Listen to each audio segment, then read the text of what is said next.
This podcast is a member of the Voices of Wrestling Podcasting Network. Visit voicesofwrestling.com to hear the rest of our great podcasts, as well as show reviews, columns, opinions, and updates across the world of wrestling. Competition starting to get thick, it's the click, so I hope you watch your A-game. A-man, no rain from the track when we unite and spit. This is an A-game, better bring your A-game. Competition starting to get thick, it's the click, so I hope you watch your A-game. A-man, no rain from... Hey, now it's the Mike and JD show, and I'm your host, Mike Gilbert, and I'm joined as always by JD, by God Oliva. How you doing, JD? I'm all right, man. It's kind of funny. I did a JD Oliva project over the weekend where I talked about the movie I went and saw this weekend. I saw Nosferatu, the silent film, the silent vampire film remake, and boy, was it weird. But I really liked it, and it was funny. I put it on my Facebook page. I'm like, hey, I saw Nosferatu. I have thoughts. And Dave from Superhero Speak was like, well, what are they? I said, well, you can find out by spending $5 a month by joining the Mike and JD Show Patreon. And he was not sharing that story with my wife. I said, people got to pay for my thoughts now. And she said, she made me laugh. She goes, here I am sitting here listening to your thoughts for free like a chump. And I had a good laugh about that. I'm like, that was pretty good. So kudos to the wife on that one. That's good. That's good. Yeah, so that movie Nosferatu has a bit of buzz. I think that's gonna be a VOD, video on demand at home. Mike, I'll check that out, but not going to the theater with that one. I don't think you're gonna like it. No, It's art housey as fuck. Oh. Like super weird. Like I went with my buddy Joe, who did the Batman review with me a couple months ago. Yeah. We went and saw that, and we looked at each other, and I'm not kidding you, 6 times. One of us looked at it and went, "This is weird." Like, and I like art housey stuff, and I liked it, but it was a weird movie. Like, it's weird. It's like the like Dracula. A lot of Dracula stories kind of devolve into like dark love story kind of thing, and I kind of hate that about vampire movies. This is not like a love story. This is kind of rapey. Oh, okay. You know, it's a little coercion-y. It's we have like one of the most vile villains in film history, I'll say that. But I mean, it's it's a thing. Yeah, so maybe I won't watch that one, because as soon as you said it's art housey, I'm like, oh, okay, yeah. Yeah, it sounds what I know your tastes, you know. Yeah.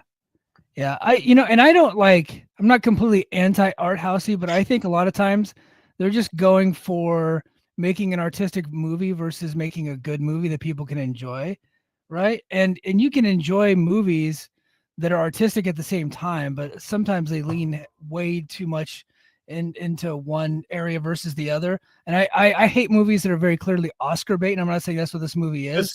This is very much not Oscar bait. Like, have you seen The Lighthouse or The Witch or Northman? Have you seen any of those movies? No, but I did get a good review of The Northman by Brad, a listener of ours. And so he said that he recommended it. He said it's a bit, I can't remember what he said it was, but he said that he really enjoyed it, and he was watching The Lighthouse next, because I guess it's made by the same guy. That's why I mentioned those movies. Yeah. Okay. Like they're dark, they're different. Like I respected it that they're different, you know. And I like the original. I just went off. If you listen to the Patreon, I did about 35 minutes, almost 40 minutes on it. Yeah. And like I was driving, so I had some time to just really pontificate and navel case, which is kind of nice about doing these things. So like I got into like some history of this stuff. I really like that, the whole like story and property. So it was interesting, but I'm like, I don't know. I'd like to hear your thoughts on it, but just knowing you, I don't know if this is a movie you'll dig, quite frankly. Yeah, I'm trying to think back to all the movies that I watched during the year, and I bet my top 5, if I go back and actually look at all the movies, like the new movies that came out in 2024, if I looked at them, they would be probably vastly different than your like favorite movies, like your top 5. I would assume, and I do think there were like similar stuff, but I'm more of a like 90-minute action movie guy. Yeah, So, I like that stuff too. Here's my thing though, is like I have this film school degree, right? And like I do enjoy those kind of things, but it's hard for me to see them because usually if I go to the movies, it's like the blockbuster, right? Like I'll go watch the big blockbuster movie. And like, cause my wife doesn't like those kind of things. Like she doesn't like the art house films, and she doesn't like anything actiony. Not anything actiony. She'll watch some stuff, but a lot. No, it's like she's hit or miss with those things. So if I don't get to see something at the theater, there's a good chance I'm never going to see it. Because just with life being, tricky right now, like if I have time to watch a movie, it's usually with the family and we're throwing on something old that we're showing Andy, or like someone like The Fall Guy, Yeah. that we all can watch, which by the way was a fun movie. People should watch The Fall Guy. Name Cannot Be Blank says, personally, The Witch is my favorite Eggers film. Now, who's Eggers? That's him. That's the director, Robert Eggers. Okay. So is he like an M. Night Shyamalan type dude? Is that what we're... No. He's how would I compare him to? He's kind of like I guess I could say like an artsier Carpenter in a way, because he's like focusing on horror stuff, but like a Wes Cravenish, but like artsier. Like his movies are smart. They're like smart horror. They call them elevated horror movies. And like they're like The Witch is a cool movie. It's this movie about a girl who gets accused of being a witch by her, family. And at the end of it, it turns out that their goat that they own is actually the devil. And he's like, well, your family's dead anyway. You want to be a witch? And she's like, sure. And signs his book, takes clothes off. And then like, that's the end of it. And you're like, oh, so I mean, like, it's pretty fucking dark. Pretty dark. That's funny. Yeah. Well, everybody came here to listen to us talk about wrestling, so I guess we should probably do that. We're 5 minutes in. We're fine. Yeah. There wasn't a ton of news as far as like wrestling news, but we are in a new era. We're in a new era of AEW, new era of New Japan. I had the opportunity to watch most of Wrestle Kingdom and most of Wrestle Dynasty. I actually put Wrestle Dynasty on while I was in the gym, and my wife texted me. She's like, why have you been out in the gym for almost 2 hours? And I was like, little did she know, it was like in between sets. I'm actually watching pro wrestling. So, oh, wait a minute. The King is back. We haven't heard from the King, and he's got a super chat. Says, I hope both your holidays and New Year's were awesome. Thanks for the great content y'all put out and the interactions we have. We love you, man. We miss you when you're not here. So welcome back to the chat. Canada's finest. Thanks. And $5 Canadian. What is that? What is it? Like 25 cents? Don't insult the man. He just gave us $5. Canadian bucks. I'm not sure what that trade. I literally don't know how that breaks down. Yeah, I don't know. I don't know the conversion rate, but where was I go? Oh, so I got a chance to watch most of Wrestle Kingdom and Wrestle Dynasty. So Wrestle Kingdom actually came on at 9 p.m. here Hawaii time, and that's like reasonable. Yeah, and I had like a cup of coffee right away, so that way I could just try to stay up.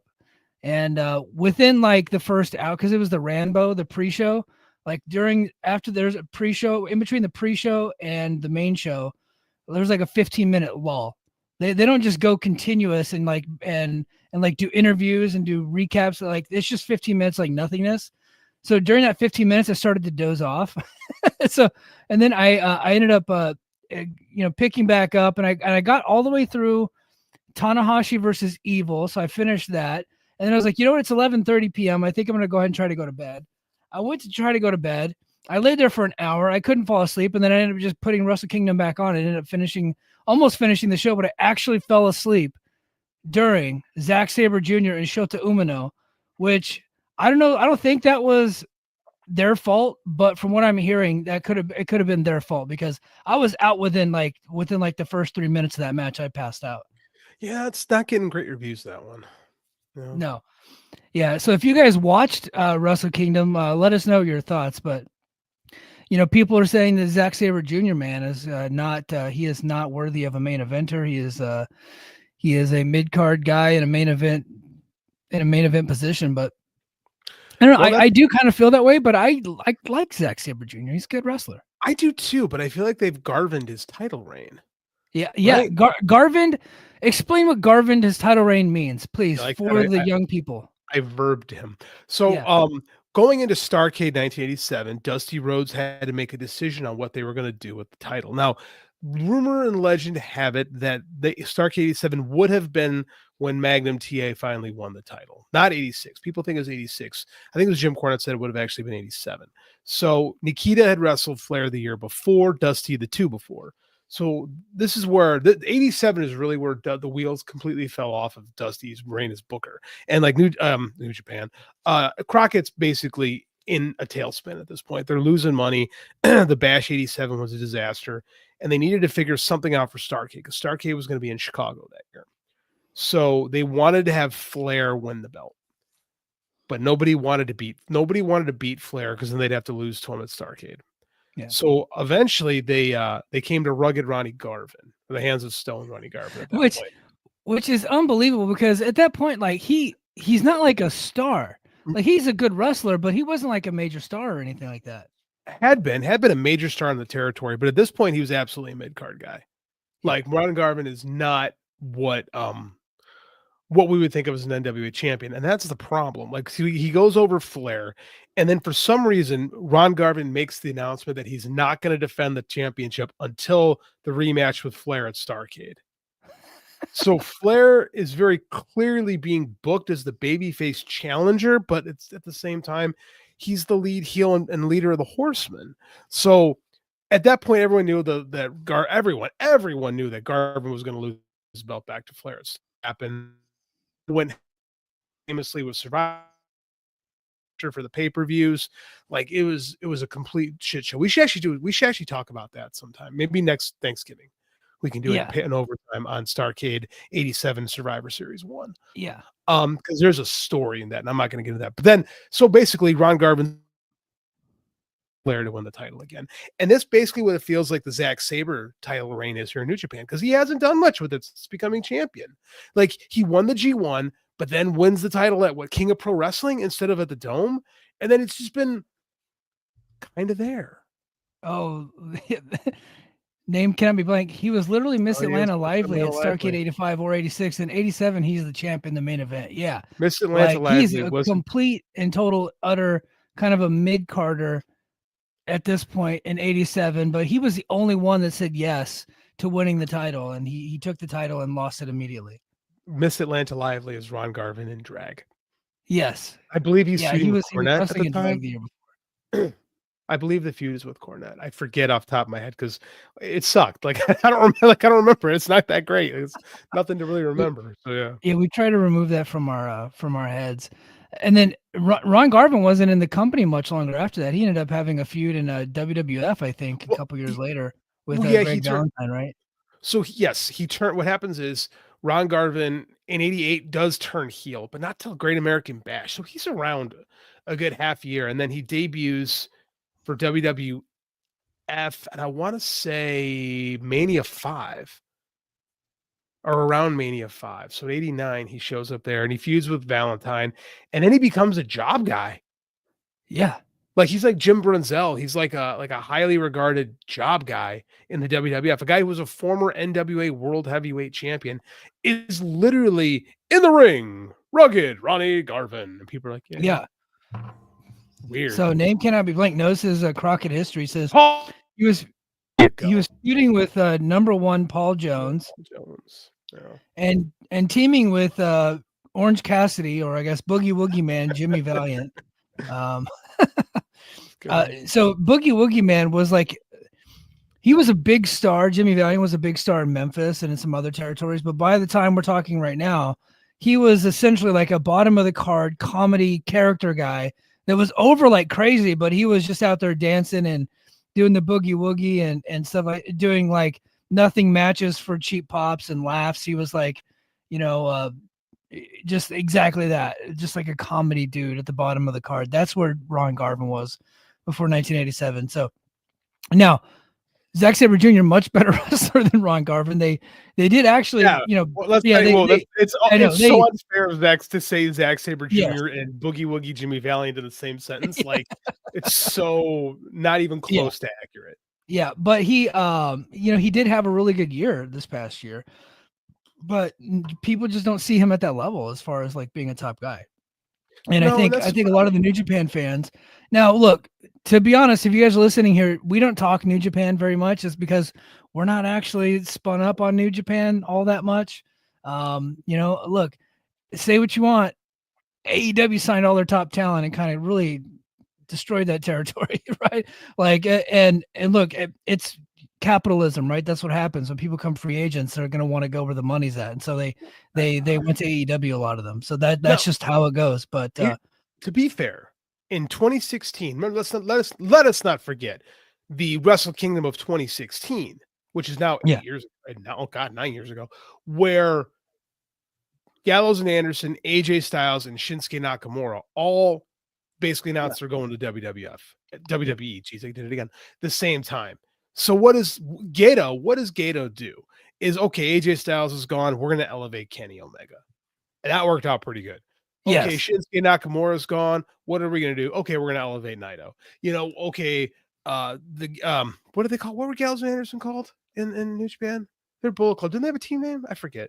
They were just called Gallows and Anderson. Were they just Gallows and Anderson? Yeah. Okay, then they basically booked the Tongans, like God in their spot. Yeah. Which, okay, maybe that wasn't very good. But but the God was over. And they did have a lot of big matches. So. They did, but they're very boring. They're perfect where they are now. So the point was Gato found guys. And then when Kenny Omega left, okay, Jay White. Okay, Jay White left. Okay, Will Ospreay. They've always had a guy, and they might have made a guy.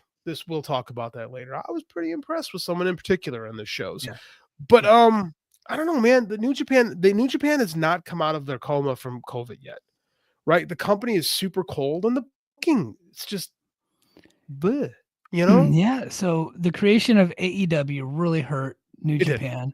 And then right after that, so AEW comes along in 2019, right? And then in 2020 is the pandemic. So they're reeling it during the pandemic. And Japan took that COVID stuff hey, Mr. Warren Hayes, how you doing, sir? Thanks for coming. Japan really took the COVID protections. They took it really freaking serious, far more serious than most other countries. And so the yen dropped, that tanked their economy it was brutal over there. So that also hurt. But then coming out of the pandemic, they lose 3 of their major stars right away to AEW. With Ospreay, Jay White was earlier, but Jay White, Ospreay, Okada.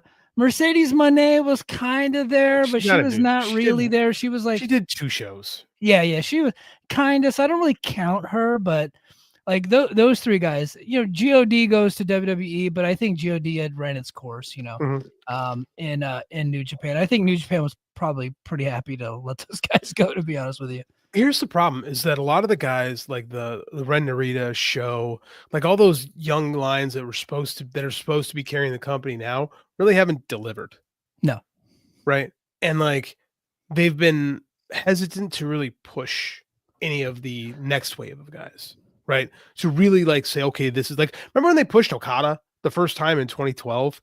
Okada was Okado, and then he came back and people were supposed to take him seriously, and the fans were don't take him seriously yet, and they made him champion.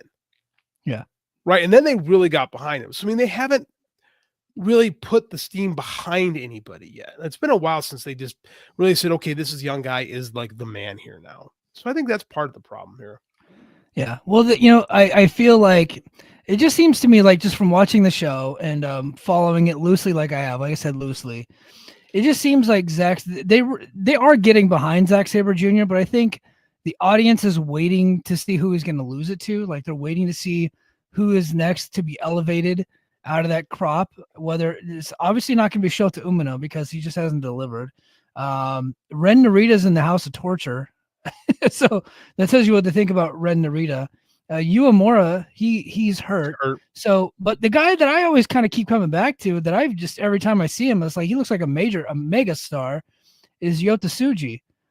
And I thought that he delivered on Wrestle Kingdom and Wrestle Dynasty this weekend. I actually enjoyed his match with Jack Perry. I thought that was a pretty good match. And he looked like a much bigger star than Jack Perry. So I still feel again, I'm not super hardcore New Japan, but I try to keep up with it as best as possible. And then when it comes to Wrestle Kingdom weekend, I'm usually pretty much all in.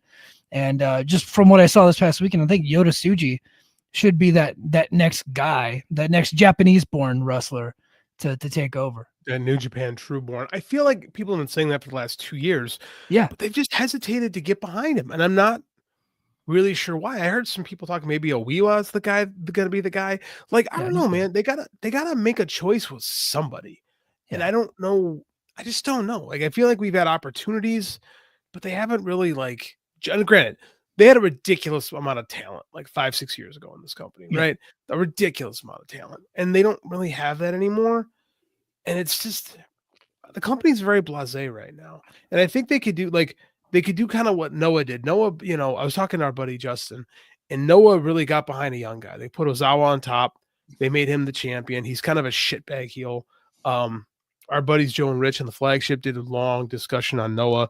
They actually were very high on what Noah was doing. I actually called our buddy Justin. I said, "Hey man, seems like people are really digging out what Noah's doing now," and he was pretty happy with that. And he's like, "Hey man, yeah, they're really giving Ozawa a shot." So I think that sometimes you have to do that. And in Japan, they do that. They do that where they're like, "All right, this is the guy now."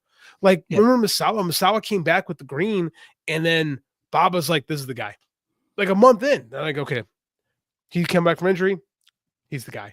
Like I think they need to do that again. Just say, "All right, this is the dude." Did you get a chance to see Omos and Noah this weekend? I didn't watch it, but I did see some of it on Twitter, and it was pretty funny from what I was told. Yeah. So he looks like again a mega star in Noah. I didn't realize he's only 30 years old. Yeah, he's pretty young still. Yeah, he's a young guy. I think he could really get over in Japan if WWE lets him stay there for a while because they're not doing anything with the guy. So, and so that's why I think it's kind of cool that they're doing excursions now and they're sending their guys. So him and Jack Morris are now the tag team champions. And I thought that was kind of a cool act. I watched the match with Marufuji, and I thought that was really fun. It was a fun match. Now, was it a great match? No, but you're not going to get. Yeah, it goes against the point. But I think they're actually really getting behind Omos. And it seems like they've moved on from some of their older talent, and so Noah might have something going this year, hopefully. Yeah, I kind of think the WWE thing is working with Noah, right? Because AEW and New Japan are working together. Noah's kind of need a boost for a bit. Yeah, and I actually think having the WWE deal works well for them. Like, because Nakamura can go there and do his Nakamura shtick, which is just like the shadow of Shinsuke Nakamura. Dude, that brother is cooked. Yeah, I hate that phrase, but I can't think of a more apropos way to talk about Shinsuke Nakamura than where he's at right now, which is fine. They're losing Dr. Wagner Jr. or Dr. Wagner the third. Like, he's leaving Noah. I don't know if he's going to WWE or not, but I don't know. I've been a big fan of his. He's good. He was a national champion, and he's like a luchador that he doesn't really wrestle he wrestles more American style. He does some lucha spots, but he wrestles more like, American style, and he's got some strong style in him. He's a very good wrestler. His brother's not too bad either, Galeno Del Mal. I watched their match over the weekend, and I thought that was a pretty good match. That were Wagner 3. I like to call him Wagner 3. That's what he goes by on Twitter, so that's what I'm calling him. But because El Hijo Dr. Wagner Jr. just makes no sense, like Wagner 3. It's so hard to say. Yeah. Wagner 3 for us whites, I think would be easier if you guys would just do whites. That. So, yeah, but it was I thought his match with Galeno Del Mal was actually really good. And his brother's pretty good. His brother's like a pretty beefy dude too. So I like these Wagner brothers. They're pretty good, but I don't know where the hell Dr. Wagner or Wagner 3 is going. I would hope that he's not going to WWE, but he said he's going back to Mexico. Maybe. I mean, like, I don't know, what is he going to do? Just hang out in AAA? Like, I don't know. Yeah. Like, I don't know why you would do that. Like, unless you're just miserable in Japan. Unless you're just absolutely miserable in Japan, you want to go home, which I get. But I mean, he's good. Like, I can't see. See why not. He is and I know he doesn't appear to speak any English. I don't know if he can or not. I don't know. It doesn't appear to speak any English. I think he is the type of luchador that I think could actually get over in America because he's a bigger dude. Like, he's not like huge, but he's like, he's over 200 pounds. He's a pretty beefy guy, real athletic, great in the ring, lots of charisma. I think he's a guy that could probably get over in the US. But back to Wrestle Kingdom and Wrestle Dynasty. So night 1, they had 26,000 people, which is outside of COVID, which is like pretty low outside of COVID. And then night 2 had 16,000 people. I assumed that the AEW night was actually going to be bigger, but I was completely wrong. Yeah. Well, okay. They ran 2 shows. They've been running 2 shows for a while. Imagine how much worse it would have been without AEW talent on there. Well, there wasn't really much AEW talent on night one, so yeah, night two. If they had done night two without AEW, they wouldn't have done night two without AEW. That's what I'm saying. Like people are like, Joe was talking about this in the flagship. I thought it was funny. People are like, oh, like some of the New Japan fans, like, oh yeah, look how much of a failure this is. It's like, yeah, well, what would it have done without him? Like they have a hard time admitting, a lot of the New Japan fans, that New Japan is super cold right now. Yeah. Like the glory days of 2017, 2018 they're over, man.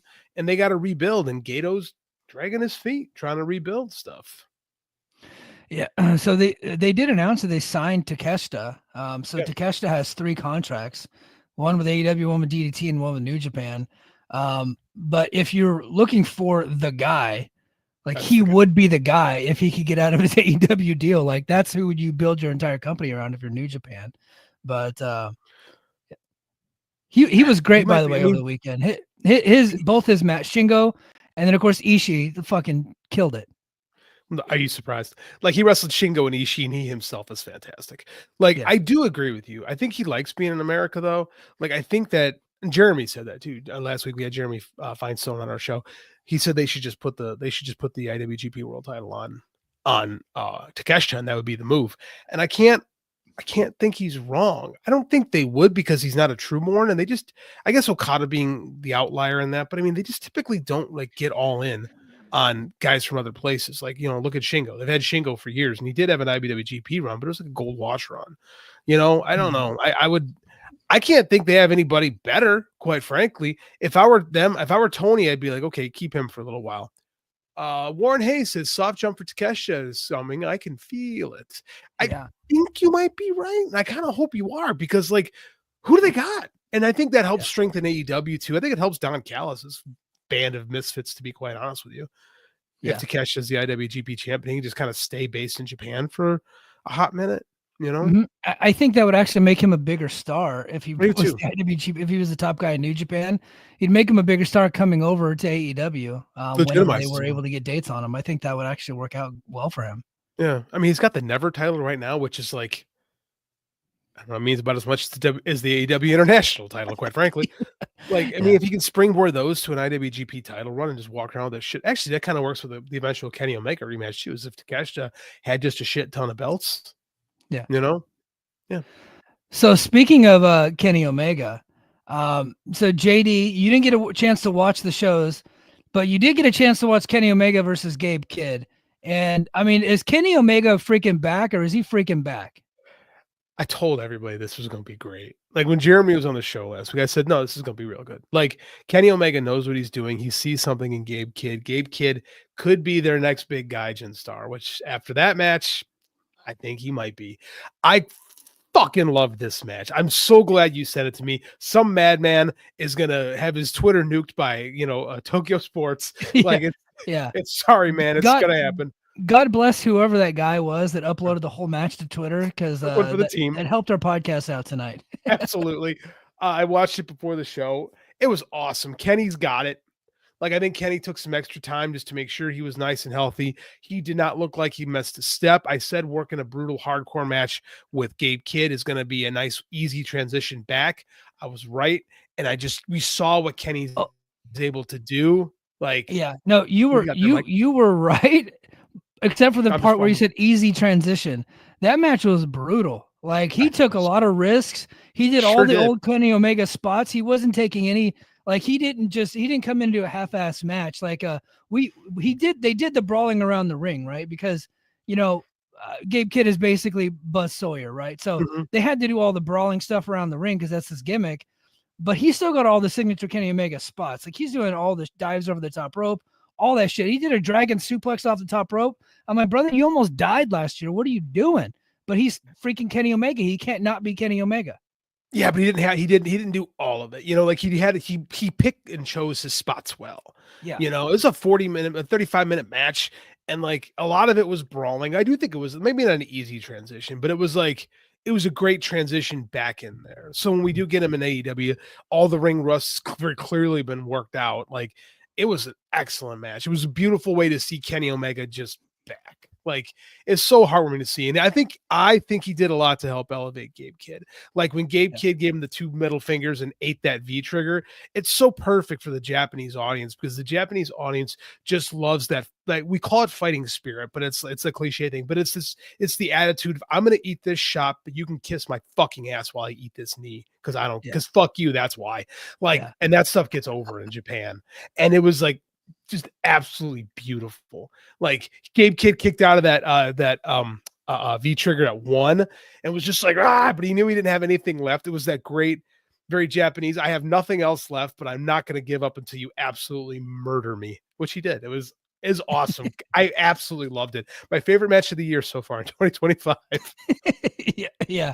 Well, to be fair, you have not seen Shota Umino versus Zack Sabre Jr., so I don't know if you can rightfully say that it's the best match of the year so far.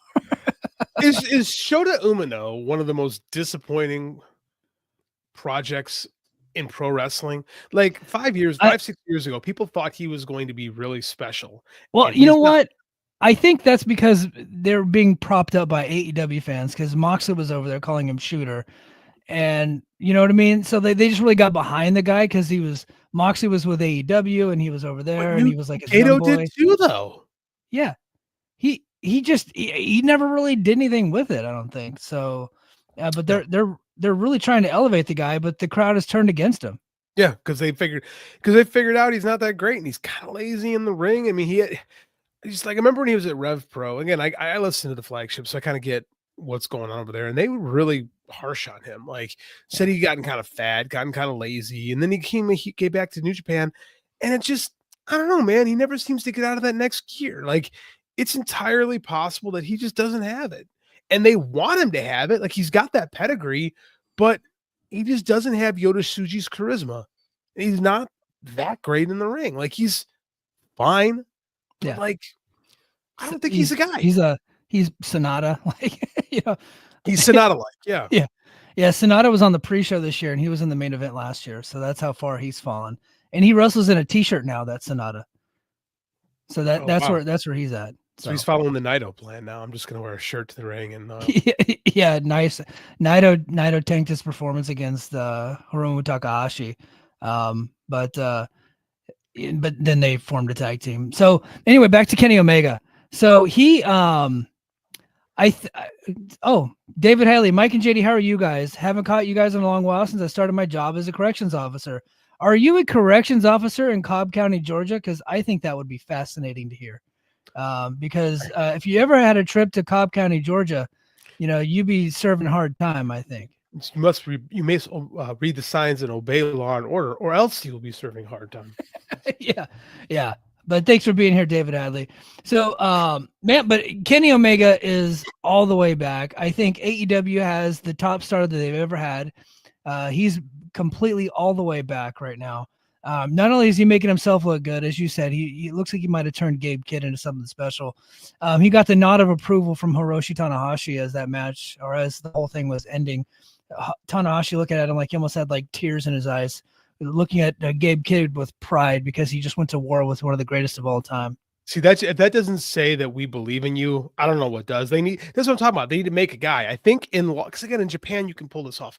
In loss, you can really become something special. And I really think that Gabe Kidd's violent, heartfelt performance really put him out. I love when you said he's Buzz Sawyer last week. I'm like, yeah, man, Mike hit the nail on the head. This dude is definitely, he's got those Buzz Sawyer traits, but Buzz Sawyer was a madman. I don't think I think Gabe Kidd plays the madman very effectively. Yeah.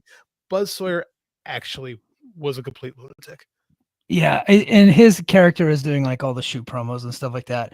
I don't know how well that would get over in the States. He would probably have to, work some of that out. But I think I think that Gabe Kidd could probably get over anywhere, but he's kind of a made guy in New Japan right now. So after seeing Kenny Omega in that match with Gabe Kidd, I'm probably gonna watch that a second time here pretty soon. I might actually, after I get all this shit uploaded, I might just go back and rewatch it because I enjoyed it that much. I was thinking to myself, we had the conversation last week about, Kenny Omega comes back at what was it called? World's End. Yeah. AEW World's End. He comes back and he comes back in the semi-main event segment to confront Kazuchika Okada. And I couldn't just stop but think like, yeah, I want to see Omega and Okada go at it again, but it really should be Omega coming back to dethrone John Moxley. I'm so done with the Death Riders. I want to just end the whole thing. I would rather him just come back and kill John Moxley off. That's the greatest feud in AEW history. Those are the two biggest rivals in AEW history. It only makes sense for Omega to dethrone him. I know they want to get Darby over, but this whole thing is dragging out too long. The storyline is dead. It's dragging the company down. I'd like to see Kenny Omega just end the whole damn thing. I think I think that might be delayed till Double or Nothing, because like that's a big show for them. It might be. I know they're trying to make All In their WrestleMania. If that's their WrestleMania, this is their Royal Rumble. So I think that you want a top match there, and I don't think you got a bigger one, to be quite honest with you. Like I think you do Moxley versus Cope at Revolution, and then do Moxley versus Omega then. Yeah. So AEW debuted on Max, the mother of all simulcasts. I have YouTube TV. Well, okay, let me be honest. I have my cousin's YouTube TV password. So I'm able to watch Dynamite usually on DVR. But I pay for Max, so I was like, I'm gonna watch this damn thing on Max.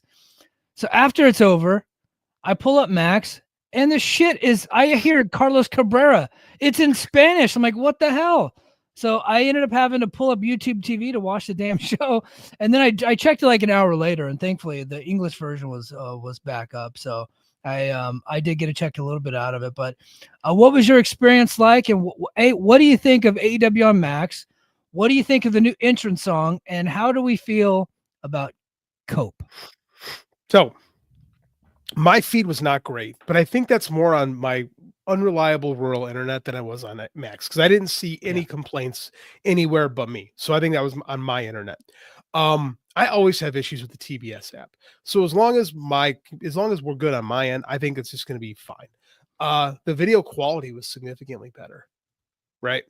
I liked that I could start the show, because I think I started at 9:45 Chicago time. So I was like 90 minutes behind, and I got to just rewind the live feed, and it played out great. So I'm glad that I'm free of the time constraints of what TBS does. So that was pretty cool.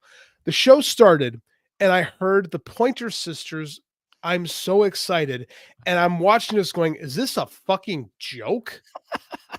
Are they serious? The Pointer Sisters? I am a classic rock fan through and through. Like, I got my Spotify Wrapped. I had 60,000 hours of music listened to in 2024, because I just play it in the classroom all day long. Yeah. Right. I am in the top 001% of Pearl Jam listeners and the top 001% of Asia listeners in the world. I love classic music. Like, I love old school rock music. The fucking Pointer Sisters. So with Elton John and Collision, that actually makes a ton of sense. No, that's stupid too. We sugarcoat that, like, Saturday Night's So Right for Fighting. No, that's dumb. I like that song. I'm not a fan of the Pointer Sisters. I'm not like, I'm not gonna go buy their records. In fact, I think this is the only song I've ever heard of from the Pointer Sisters. It's the only song anyone's ever heard from the Pointer Sisters. But when it comes on in commercials and in movies, I'm like, oh yeah, this is fun. But as the entrance song to a wrestling TV show, it made no damn sense to me. It didn't work. Okay. Here you go. This is, what do I teach? I teach video production. I have a film degree. I worked in this business for 20 years. My whole thing, I'm very proud of myself. I've, like, as far as like video editing, wrestling videos goes, I have done, for amateur wrestling specifically, thousands upon thousands of highlight videos. I made very proud of myself for picking different songs, for making something work with, like, oh, that song, I didn't think that song would work. And I was always very proud of myself that I was able to do it. And I can tell you for a fact, the Pointer Sisters does not work to action, high-paced wrestling. It is a terrible, terrible choice. I will go to my grave with this. I don't know what Tony's thinking. I hope it was a 1-week thing. If we have the Pointer Sisters for the rest of time, I'm going to lose my goddamn mind. Well, hopefully next week we can get It's a Raining Men. Hallelujah. Why not? That's the Weather Girls. But I mean, you might as well. You're right there. Let's do Blame It on the Rain from Milli Vanilli. Like, why not that? How about the king of wishful thinking from Go West? Like, that's where we are with this. It's insanity. Yeah, there was Those some. songs are all better. Yeah, there were some really fragile white males on Twitter saying you guys are just too much into your new metal rock to respect the Pointer Sisters. I'm like, shut the fuck up. Shut the fuck up. We're not asking for new metal rock. It could be some hip hop, just something powerful, man. Come on, what the hell are we doing? This is action. Like, okay, this is officially the second worst song to ever be used in a pro wrestling TV show. Nickelback. Still, can't rank anything below Nickelback. That was a terrible choice. Still takes the cake. Yeah, I didn't really like the Across the Nation by by Rev. Was it Rev Theory? Yeah, I remember that one. That was terrible too. That one was pretty bad. Oh, hold on, Lady B has got some news for us. Oh, well, you know what? Let me hit the button. Should I hit? I'm gonna hit the button for this news. Hold on. Breaking news.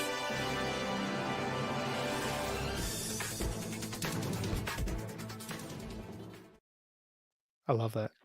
Lady B says SRS is reporting that it's a permanent change. Cringe. Tony just likes the Pointer Sisters. What are we gonna do?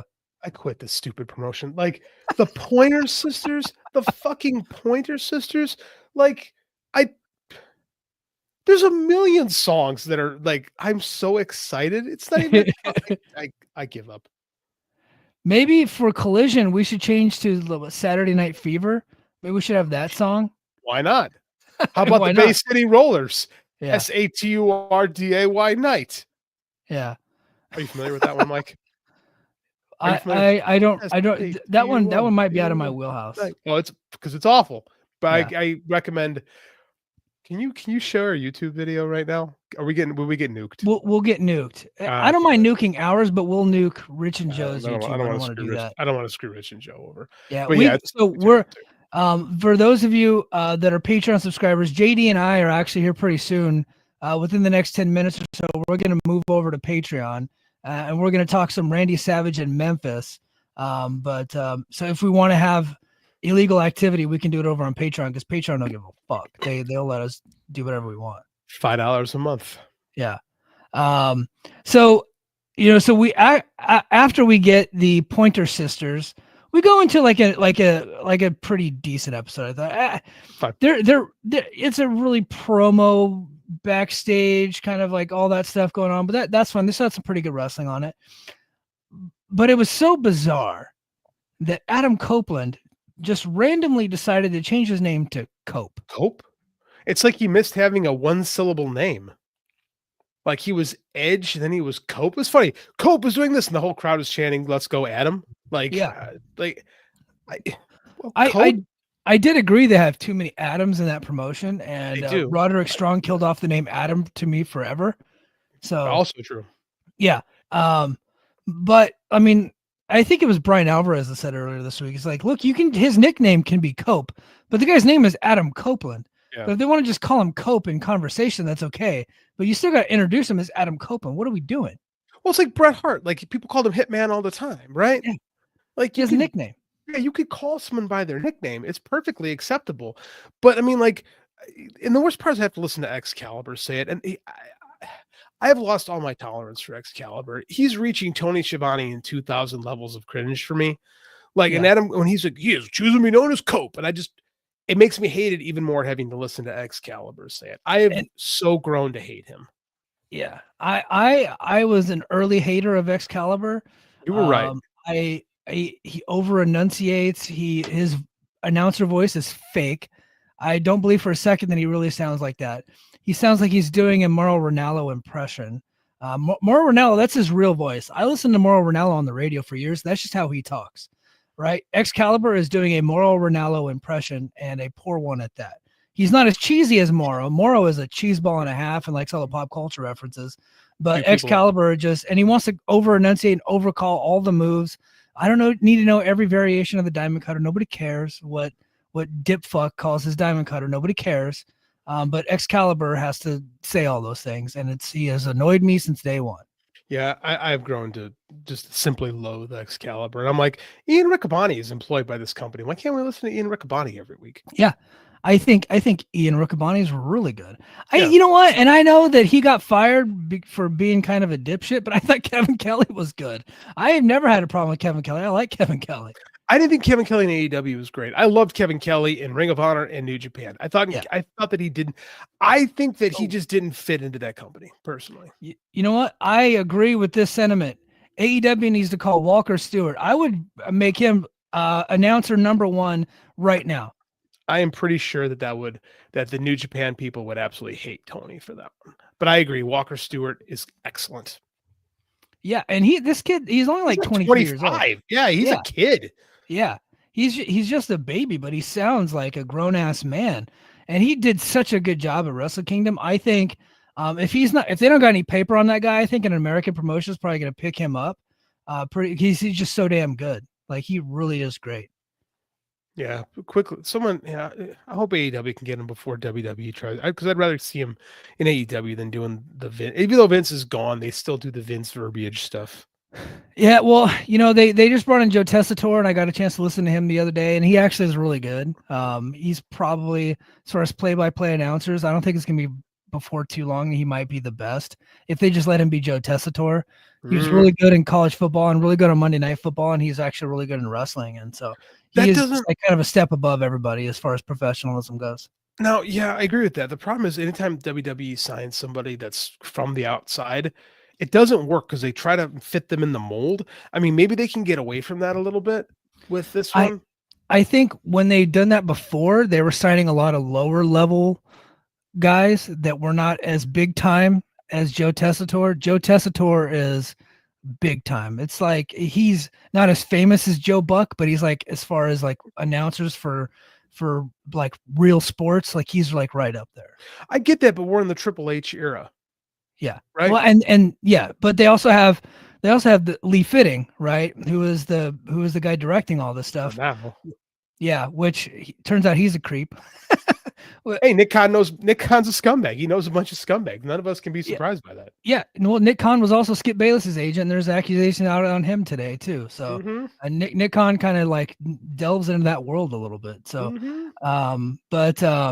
so I just can't say enough good things about Joe Tessitore. And when they signed him, everybody's like, they're always signing these like real sports guys and bringing them in. They don't know pro wrestling. Like, yeah, but you don't know Joe Tessitore. Like this guy is like big time. Like, and he's actually doing a really good job.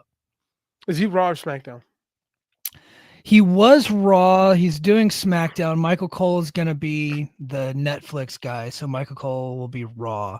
And then Tessitore SmackDown. So I'm half tempted to watch the first Raw on Netflix, even though I hate the company.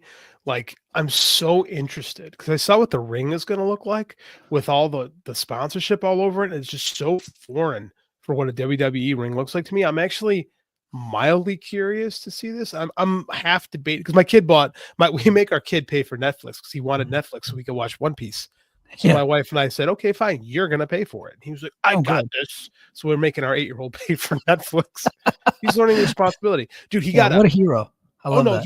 He got a $50 comic book. We go to the comic book store. He got a $50 gift card from the comic book store and was like, he wanted this big $45 book. And he was like torn to sunder because he realized he would only have $5 left on his gift card. And he was like struggling. So the idea was to teach our son financial responsibility. And like, he's figuring it out. I'm very proud of him. But yeah, so as long as my kid's paying for Netflix, I thought maybe I'll check it out. I don't know. So they're in the Intuit Dome in Los Angeles tomorrow night. And they have over 16,000 tickets sold for that. They're doing a big thing. They had a big drone thing with a bunch of WWE stuff all over LA last night. It wasn't the Chinese invading us like they have been doing.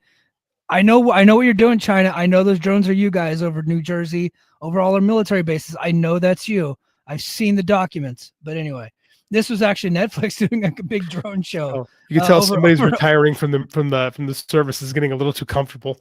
Yeah. Once I get my DD Form 214, I'm gonna tell some secret. I don't have any secret. Don't tell me shit. But anyway, so they did a big drone show.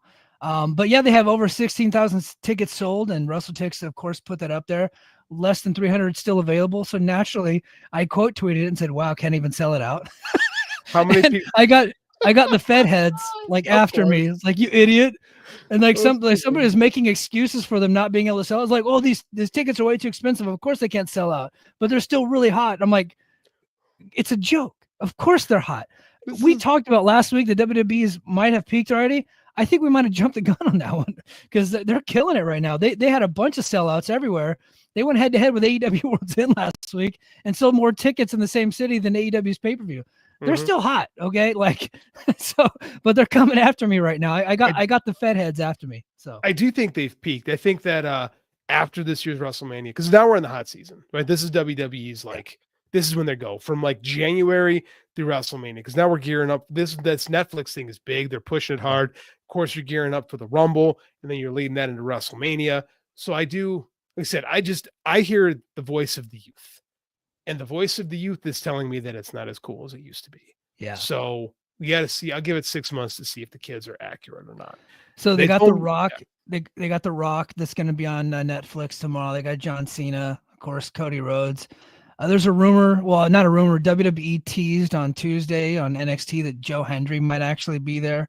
So lots of stars are coming out. Even Joe Hendry might be there on Netflix. So it's going to be a big thing. I'm going to watch it. If you watch it and we're able to get together, let's talk about it this Let's week do at it. some point. We could use some. Yeah. I'm sure I'll just shit on it. So let's do it. That might be kind of fun for people. Yeah. I don't know when we'd be able to, but we should probably, at least try to take a look at it now that we both have. Worst comes to worst, we can cover it for the show next week. You know, we might, if there's a chance it's a slow news week. Nothing has happened in pro wrestling in the last like 2 months. Yeah, really, I've had like a lot of TNA stuff lately, but even that like slowed down over the weekend. I kind of, yesterday's show, I kind of struggled to get through it. There wasn't much talk about. I just reviewed the show. Dude, there's nothing going on. Like it's so weird. Like a year ago, I felt like there was a major thing breaking like every single week. Like I remember we talked about like this is like wrestling was great. Like our numbers were through the roof. Like, but it's been boring lately. Like it really kind of has. Like everything's kind of settled. Like it's neat that AEW and WWE have literally transitioned into a new era. Like we are totally in the streaming era of professional wrestling right now. Like, everything is different. It really is. Like now the ratings talk is useless, right? Ratings talk should be dead from here on out. Yes, because we don't know. We don't know. I get the feeling that AEW fans are going to try to tell us that there's like 1 million people watching on Max, and there's not. Just like there was not 1 million people watching Saturday Night's Main Event on Peacock. That was not true. So, but yeah, numbers are going to continue to dwindle. The talk is going to be dead, but look, journalists need stories, and those typically get clicked on. So we're going to still get more of those, and it's unfortunate. But that's just the way that it is. Goodfella says Intuit Dome looks really cool. It's the brand new Clippers arena. The LEDs everywhere, so that fits in with what WWE likes to do with LED. And they got CM Punk and Seth Rollins are headlining the show. Yeah, so that's big main event. Big. That's gonna be a big draw, man. There's over 50,000 tickets sold for the Rumble, says Transferring Heat. So yeah. Where's the Rumble again? What stadium's the Rumble in? Indianapolis, where the Colts play. The Dome. I forget what they call it. Lucas Oil? Is that what it is? Lucas Oil Stadium. Yeah, it's where the Colts play. More people are going to go to the Royal Rumble than go to Colts games because Colts are terrible right now. Colts are terrible. I can't. I ain't talking about anybody's football team. The Bears won a game against the Packers who didn't try. Yeah, well, they should not have won that game. That's a stupid idea. They need the draft picks. Thankfully, the 49ers tanked against the Cardinals and sat everybody and played their third string quarterback just to make sure that they would lose today. I will be the Bears. They should just sell the damn team. The McCaskies are awful. The worst owners in pro sports. If Ryan Poles has a job at the end of the season, I'll be astonished. But they probably won't because Chicago sports are bad, and I'm being punished for liking the Bears in the 80s, I guess. One of my favorite memes is like men pick their favorite sports teams when they're like 11, and then they're just tortured by them the rest of their lives. And goddamn, is that true? So fucking true. I've been tortured by the Chicago White Sox and the Chicago Bears my entire existence, and I lived through the Bulls being amazing and didn't give a fuck. You just weren't a basketball guy? Nah, I'm a wrestler. Like never really been into basketball. When I was a kid, I was a big basketball guy. I played basketball, but I was a big Jordan fan. And then Jordan retires, and I got out of basketball for a little bit, and then Kobe starts to get hot with the Lakers, and so that brought me back. And then he retired, and I just haven't. And then he fucking died, so I really haven't been a big basketball fan since then. I'm more of a basketball highlights guy, so that's about it for my basketball fandom. I think we just took it for granted here in Chicago because I was I was 4 when Jordan was drafted, and when he retired, I think I was a senior in high school. So it was like literally as I was growing up, and we just kind of took it for granted. Like I didn't really care, but I knew that it was going on. Like I watched all like the playoff game stuff because it was just like happening. Like it's just what you did, and I don't know. I never was like emotional about it. Yeah. But the Bears, they lose and like the fucking town shuts down. So I mean, like it's been like that for the last 20 years. I became a podcast guy because I remember one Monday I was listening to Bears Talk Radio after a loss. And I remember I pulled my car over and said, I can't do this to myself anymore. It ruins my day listening to these people be miserable all the time. Mm-hmm. And then I started listening to Steve Austin's podcast. And then I was a podcast guy from there on out. Wasn't his podcast great? Yes, it was. It was excellent. Dude, I loved that podcast. I was sad when it went away, but he was great. He was a great podcaster. That brother just likes messing around with his cats and his roosters and all that stuff on his farm. And dude, he's enjoying retirement. Like, good for him. Like he can walk. He kept his money. He's fixed himself, right? Like he had some real problems there during the height of his run, and he left pro wrestling and became a better person. Like. Yeah. I think we should just let Steve Austin just be happy and live a good life. I'm so happy that he was able to come out of wrestling relatively healthy and, got mentally healthy, and he's a better man. Like, I'm happy for him. I'm happy for Steve too. I'm happy for you, JD. I hope you had a good holiday season. You too. I hope everybody had a good new year. We're starting the new year's off right. So please plop down $5. Head to patreon.com/the Mike and JD show. Make sure you like, comment, and subscribe. Leave us a 5-star review, all that good stuff. And tell Rich and Joe that you like our show. That would mean a lot to me. I don't know that they know that you guys like us. So just drop them a line every once in a while. Like, Mike and JD are good. So, but that's gonna do it for us this week on the Mike and JD show. We're actually gonna take a break and head over to Patreon where we're gonna talk Macho Man Randy Savage, International Championship Wrestling, the feud with Memphis, and then him coming over to take on Jerry Lawler in Memphis. So we're talking some Randy Savage over on Patreon right after this. And until next time. Sorry, I lost my brain for a second. You told like, what are we doing? I just forgot what I was doing. All right, everybody. And until next time, mahalo. Competition starting to get thick. It's the click, so I hope you watch your A game. 8 made no rain from the track when we